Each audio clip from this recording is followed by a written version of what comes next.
Film की शुरुआत समुद्र के उफनते पानी से होती है। लहरों के साथ एक लड़की बहती हुई एक सुनसान आइलैंड के किनारे आकर गिरती है। इस लड़की का नाम जेन होता है। थोड़ी दूरी पर उसे अपने दोस्त ब्रैड की बॉडी भी पड़ी हुई दिखती है, जो उसके साथ ही यहां बहकर आया था। जेन घबराते हुए उसके पास जाती है और उसे उठाकर चेक करती है, लेकिन उसे पता चलता है कि ब्रैड बुरी तरह घायल है। कुछ ही पलों में उसकी हालत और बिगड़ जाती है और जेन की आंखों के सामने ही उसकी मौत हो जाती है। यह दृश्य जेन को अंदर तक हिला देता है और वह टूट जाती है। काफी देर तक वहीं बैठकर रोने के बाद जेन मजबूरी में ब्रैड की लाश को वहीं छोड़ देती है और इस आइलैंड को देखने निकल पड़ती है। वह चारों तरफ घूमकर देखती है, लेकिन उसे कहीं भी इंसान का नामो निशान नहीं मिलता। पूरा आइलैंड बिल्कुल सुनसान था। तभी जेन को एहसास होता है कि वह यहां पूरी तरह फंस चुकी है और बाहर निकलने का कोई आसान रास्ता नहीं है। आइलैंड के अंदर की तरफ बढ़ते हुए उसे एक जगह एक पुराना सा थैला मिलता है। जब वह उसे खोलकर देखती है तो उसके अंदर एक लेडीज पर्स, कुछ बच्चों का सामान और कुछ जरूरी चीजें रखी होती हैं। वहीं उसे एक दवाई भी मिलती है जिस पर 1994 की तारीख लिखी होती है। इससे जेन समझ जाती है कि कई साल पहले भी यहां कोई लोग आए होंगे। उसी थैले में उसे माचिस भी मिलती है, जिससे वह अपने पास रख लेती है। इसके बाद जेन वापस समुद्र के किनारे आती है। वहां उसकी नजर एक बड़े, खोखले और गिरे हुए पेड़ पर पड़ती है। उस पेड़ को देखकर जेन के दिमाग में एक आइडिया आता है कि रात के वक्त अपनी सुरक्षा के लिए वह इसके अंदर सो सकती है। इसी पेड़ को वह अपना पहला ठिकाना बना लेती है और उसी में अपनी पहली रात गुजारती है। सुबह होते ही जब जेन की आंख खुलती है तो वह देखती है कि समुद्र की लहरों के साथ बहुत सी मछलियां किनारे पर आ गई हैं। उन्हीं में एक छोटी शार्क भी होती है, जिसका आधा शरीर खाया हुआ होता है। जेन इनमें से कुछ मछलियां खाने के लिए उठा लेती है। तभी उसकी नजर थोड़ी दूर पर बनी 3 कब्रों पर जाती है। यह देखकर वह चौंक जाती है। अपने दोस्त की बॉडी सड़ती देख वह उसके लिए भी वहीं एक कब्र खोदती है और उसे दफना देती है। अगले दिन जब जेन पूरे आइलैंड का चक्कर लगा रही होती है तो वह देखकर दंग रह जाती है। किसी ने ब्रैड की कब्र खोदकर उसकी बॉडी को बाहर निकाल लिया था और उसका आधा हिस्सा खा लिया गया था। यह नजारा देखकर जेन बुरी तरह डर जाती है। उसके दिमाग में बार बार यही सवाल घूमने लगता है कि यह सब किसने किया। उसे शक होता है कि इस आइलैंड पर कोई खतरनाक जानवर मौजूद है। अपनी सुरक्षा के लिए जेन एक लकड़ी को तेज करके उससे एक नुकीला हथियार बना लेती है। इसके बाद वह समंदर के किनारे बैठकर उस जानवर के आने का इंतजार करती है। लेकिन रात हो जाती है और काफी देर तक कुछ भी नहीं होता। जेन को नींद आने लगती है, लेकिन वह जानवर वहां नहीं आता। अगली सुबह जेन की नजर समंदर में तैरते हुए एक सूटकेस पर पड़ती है। वह उसे देखकर सोचती है कि शायद उसके अंदर कोई काम की चीज मिल जाए। वह पानी में उतरकर उस सूटकेस को बाहर निकाल लेती है। तभी उसे पानी के नीचे कुछ अजीब सा महसूस होता है। वह नीचे झांक कर देखती है तो उसे समुद्र में एक बड़ा सा गड्ढा दिखाई देता है। यह देखकर वह हैरान रह जाती है। बाहर आकर जब वह सूटकेस खोलती है तो उसके अंदर उसे जूते और कपड़े मिलते हैं, जिन्हें वह पहन लेती है। रात होने पर वह उस सूटकेस का सामान ठीक से चेक करती है। उसे उसमें कुछ तस्वीरें मिलती हैं। तस्वीरें देखकर वह समझ जाती है कि यहाँ पहले एक फैमिली छुट्टियां मनाने आई थी, एक कपल और उनके 2 बच्चे। उसी दौरान जेन के ऊपर से एक प्लेन गुजरता है। मदद की उम्मीद में वह तुरंत अपनी फ्लेयर गन चला देती है, लेकिन तब तक प्लेन बहुत दूर जा चुका होता है। जब फ्लेयर गन की रोशनी नीचे गिर रही होती है तभी जेन अपनी परछाई में एक अजीब और डरावना क्रीचर देखती है। यह देखते ही वह घबरा जाती है और जान बचाकर आइलैंड के अंदर की तरफ भागती है और एक जगह छिप जाती है। वह क्रीचर वहां आकर जेन को ढूंढने लगता है।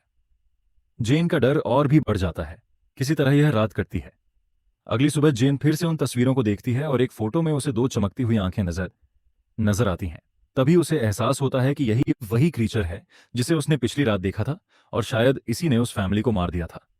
अब जेन पूरी तरह टूट चुकी थी और किसी भी तरह इस आइलैंड से बाहर निकलना चाहती थी। वह सूटकेस में अपनी लाइफ जैकेट डालती है और सोचती है कि इसी के सहारे तैरकर बाहर निकल जाएगी। वह सूटकेस पर बैठकर समुद्र में उतरती है, लेकिन कुछ ही देर में सूटकेस पलट जाता है। उसका प्लान पूरी तरह फेल हो जाता है और मजबूरन उसे वापस उसी आइलैंड पर आना पड़ता है।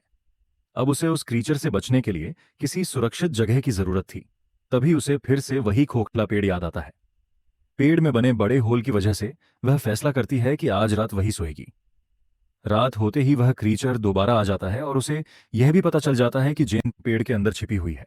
वह क्रीचर पेड़ को तोड़ने की कोशिश करता है, लेकिन कामयाब नहीं हो पाता और थककर वापस चला जाता है। सुबह जेन बाहर निकलती है और देखती है कि पेड़ पर कई जगह गहरे निशान पड़े हुए हैं। अब वह बचने के लिए एक नया प्लान बनाती है। वह समुद्र से कुछ बड़ी मछलियां पकड़ती है और उन्हें पास के पेड़ पर टांग देती है। उसका सोचना था कि रात में जब क्रीचर आएगा तो वह मछलियां खाकर चला जाएगा। अगली सुबह जब जेन उठती है तो वह देखती है कि उसका प्लान काम कर गया। क्रीचर मछलियां खाकर जा चुका था।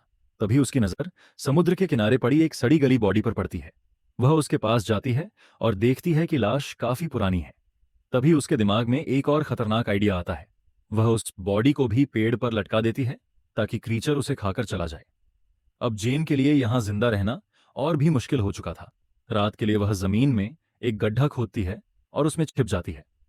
जेन पूरी रात छिपकर उस खतरनाक जीव के आने का इंतजार करती रहती है।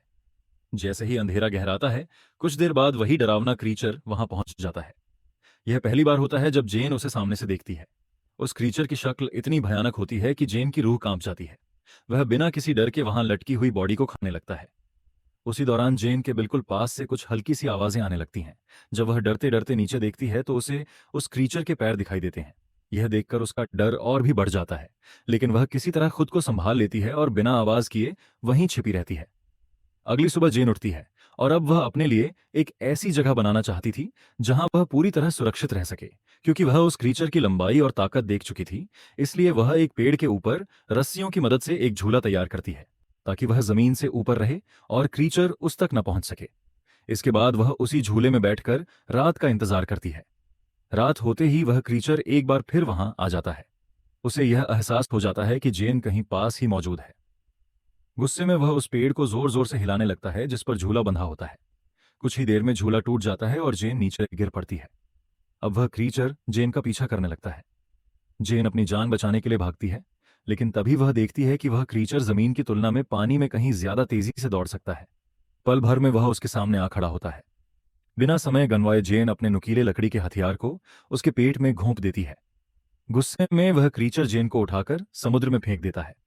जेन किसी तरह खुद को संभालती है और देखती है कि वह क्रीचर वहां से जा चुका है। वह पानी से बाहर निकलती है और एक पेड़ के पास जाकर छिप जाती है। अगली सुबह जेन की आंख खुलती है और वह महसूस करती है कि उसका पैर बुरी तरह घायल हो चुका है। अपने जख्म को साफ करने के लिए वह समंदर की तरफ जाती है। तभी उसकी नजर दूर एक राफ्ट पर पड़ती है। उस राफ्ट में दो लोग होते हैं जो किसी तरह जिंदा बचकर यहां पहुंच गए थे। उनके नाम लूकस और मिया होते हैं। उन्हें देखकर जेन बेहद खुश हो जाती है। वे दोनों उसके पास आते हैं और जेन उन्हें खाने के लिए मछलियां देती है। वह उन्हें उस क्रीचर के बारे में सब कुछ बता देती है और कहती है कि वह पिछले 7 दिनों से इस आइलैंड पर फंसी हुई है और उन्हें जल्द से जल्द यहां से निकल जाना चाहिए। लेकिन लूकस और मिया उसकी बातों पर भरोसा नहीं करते। वे कहते हैं कि वे खुद पिछले 5 दिनों से समुद्र में भटक रहे थे और अब जाकर उन्हें यह आइलैंड मिला है। वे यहां से जाना नहीं चाहते। जेन उन्हें वह तस्वीरें भी दिखाती हैं जिनमें क्रीचर साफ नजर आ रहा होता है, लेकिन फिर भी वे उसकी बात मानने को तैयार नहीं होते। अब जेन समझ जाती है कि ये दोनों उसकी मदद नहीं करेंगे, इसलिए वह चुपचाप उनकी राफ्ट लेकर यहां से भागने का प्लान बनाती है। जैसे ही वह राफ्ट लेकर निकलने लगती है, लूकस और मिया उसे पकड़ लेते हैं। मिया गुस्से में जेन पर हमला कर देती है, जिससे जेन बेहोश हो जाती है। जब जेन की आंख खुलती है तो वह खुद को बंधा हुआ पाती है। रात हो चुकी होती है। वह लूकस से गिड़गिड़ाकर उसे खोलने को कहती है, लेकिन लूकस और मिया उसकी एक भी बात नहीं सुनते। इसके बाद मिया आइलैंड पर घूमने निकल जाती है और लूकस वहीं जेन के पास रुकता है। उधर जब मिया अकेले चल रही होती है, तभी वह क्रीचर पानी से निकलकर उस पर हमला कर देता है। उसकी चीख सुनकर लूकस दौड़कर वहां पहुंचता है, लेकिन तब तक क्रीचर मिया को पानी में खींच ले जाता है और उसकी जान ले लेता है। यह देखकर लूकस बुरी तरह डर जाता है और जान बचाने के लिए एक पेड़ पर चढ़ जाता है। सुबह हो जाती है, लेकिन डर के कारण लूकस नीचे नहीं उतरता। अब उसे जेन की सारी बातें समझ आ चुकी होती हैं। जेन उसे बताती है कि वह क्रीचर सिर्फ रात में हमला करता है और दिन में बाहर नहीं निकलता। यह सुनकर लूकस धीरे धीरे पेड़ से नीचे उतर आता है। अब जेन कहती है कि उन्हें बिना वक्त गंवाए इस आइलैंड से निकलना होगा। इस बार लूकस उसकी बात मानने के लिए तैयार हो जाता है। वे दोनों कुछ मछलियां, नारियल और बाकी जरूरी सामान इकट्ठा करते हैं। लूकस अभी भी डरा हुआ होता है, लेकिन जेन उसे समझाती है कि जब तक रात होगी वे इस आइलैंड से काफी दूर निकल चुके होंगे। जेन जब राफ्ट में बैठती है तो उसे वहां खून के निशान दिखाई देते हैं। तभी उसे एहसास होता है कि पिछले 5 दिनों में लूकस और मिया ने जिंदा रहने के लिए शायद किसी इंसान को मारकर खाया था। जैसे ही वे राफ्ट से आगे बढ़ते हैं, लूकस को पानी में वही क्रीचर दिखाई दे जाता है। डर के मारे वे राफ्ट को चारों तरफ से ढक लेते हैं, लेकिन तभी वह क्रीचर राफ्ट के अंदर घुसकर हमला कर देता है। लूकस फ्लेयर गन से उस पर फायर करता है, लेकिन क्रीचर जेन को पकड़कर अपने साथ ले जाता है। जेन अपने पास रखे चाकू से उस पर बार बार हमला करती है। तभी लूकस भी उसे बचाने के लिए पानी में कूद जाता है।